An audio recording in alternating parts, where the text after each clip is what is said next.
جی پاکستان کے اندر جو آج تک کی تاریخ ہے اس میں ہم نے منتخب وزراء اعظم کو نااہل ہوتے تو دیکھا ہے. ایک نئی روایت جو بڑی ایک یونیک چیز جس کی ہم نے یہاں پر ڈال دی ہے, ایک نیا ٹرینڈ, وہ یہ ہے کہ اب اپوزیشن لیڈر بھی نااہل ہونا شروع ہو گئے ہیں.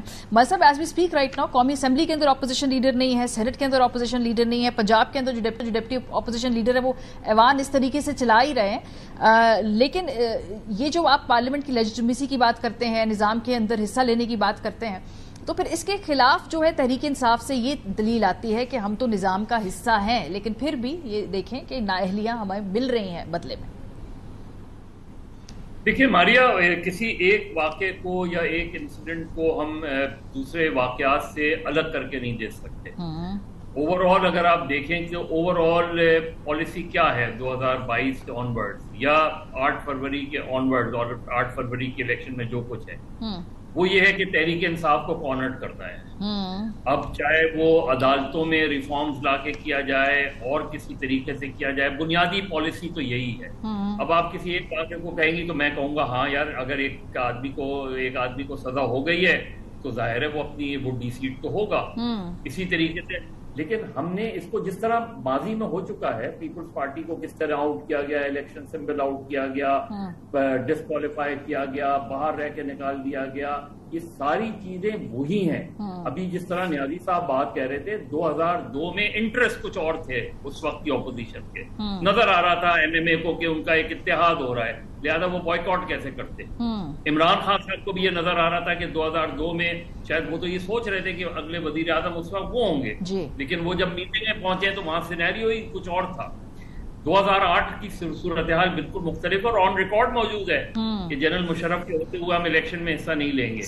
یہ ساری چیزیں ایک سیکوینس ہے. پاکستان میں ڈیموکریسی کو مضبوط نہیں ہونے دیا جا رہا, پاکستان کے سسٹم کو مضبوط نہیں ہونے دیا جا رہا.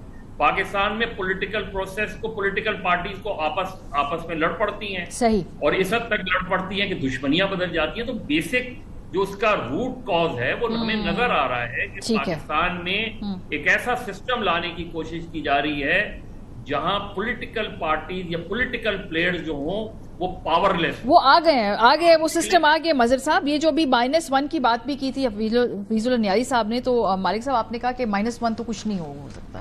کیوں ماضی میں -1 پی ایم ایل این -1 ہے, نواز شریف صاحب کے بغیر پارٹی چل رہی ہے. دیکھیں وہ پارٹی اسٹرکچرڈ تھی, اس میں بڑا فرق ہے. یہ پارٹی سے ٹوٹلی ڈی اسٹرکچرڈ. میں تو یہ کہتا ہوں سب سے کئی بڑی غلطیاں آپ کو بھگتنی پڑتی ہیں. سب سے بڑی غلطی پی ٹی آئی کی تھی جب انہوں نے 9 فروری کو تحریک نہیں چلائی. وہ دن تھا تحریک کا, انہوں نے وہ چھوڑ دیا. اب تحریک چلانے کا نقصان کیا ہے؟ میرا خیال ہے جو آپ نے جنگ کرنی ہوتی نا, گیٹ ریڈی ان دا پیس ٹائم. یہ 5-6 ماہ کچھ نہیں کر پائیں گے. آئی تھنک ان 5-6 ماہ میں اگر یہ اپنے پارٹی کو ریسٹرکچر کریں, اس کو دوبارہ ذرا آرگنائز کریں, اپنے الائنسز بنائیں, پولیٹیکل الائنسز, پھر تو آگے ان کو رزلٹ ملے گا. اگر یہ انرجیز اس طرح ہی ویسٹ ہوتی نہیں, آج 15 بندے یہاں پکڑوا دیے, 200 لاہور میں پکڑوا دیے, 300 وہاں پکڑوا دیے. آپ نے اگر جنگ لڑنی ہے پہلے اپنے ٹروپس تو لائن میں رکھیں نا. دیکھیں پیپلز پارٹی کے جب لوگ اوپر والے اندر ہوئے, کچھ ہوئے, یہ ایمبیگوٹی نہیں تھی کہ پاور میں انچارج کون ہے. آپ مجھے بتا دیں آج پی ٹی آئی میں انچارج کون ہے؟ سلمان اکرم راجہ ہیں؟ آئی ڈونٹ تھنک سو, نہیں پتا. گور ہیں؟ نہیں ہیں. گنڈا پور صاحب ہیں, بشرا بی بی ہیں یا علیمہ بی بی ہیں. ہر کسی کے گروپ سے سب کچھ ہیں. دیر از نو کلیئر لیڈرشپ. ان پارٹیز میں ڈاؤٹ نہیں تھا, پتہ ہوتا تھا کہ یہ نامنیٹڈ ہے, اس کی بات آخری حرف ہے, اور پارٹی کا ایک سٹرکچر تھا. یہاں پارٹی کا سٹرکچر توڑ دیا گیا, پولیٹیکل ایلیمنٹ سارے فارغ ہو گئے ہیں. اب لائرز پالیٹکس کر رہے ہیں, ان کا طریقہ اور ہے, ان کا سب کچھ اور ہے. عمران خان کو پارٹی ریسٹرکچر کرنی ہوگی. عمران خان کو کلیئر فیصلہ کرنا ہوگا کہ جو لیڈرشپ 2 سال میں نہیں کچھ کر سکی, کیا اسی کے ساتھ چلنا ہے یا چینجز کرنی ہے. اور یہ اکیلا والا کام نہیں ہے, ان کو پولیٹیکل الائنسز بنانے پڑیں گے, اور ایک ٹائم پہ حکومت اور اسٹیبلشمنٹ سے لڑیں, ساتھ ہی اپوزیشن سے بھی نہ لڑیں. آئی تھنک یہ آپشن ہے, ورنہ یہ ایسے ہی چلتا رہے گا تماشا. یہ جو -1 والی بات تھی نیازی صاحب نے کی تھی, کیونکہ ہر دفعہ قابل قبول فارمولا یہی ہوتا ہے نا کہ آپ کچھ وقت کے لیے ذرا پس پردہ چلے جائیے, سسٹم میں سیمولیٹڈ رہیے.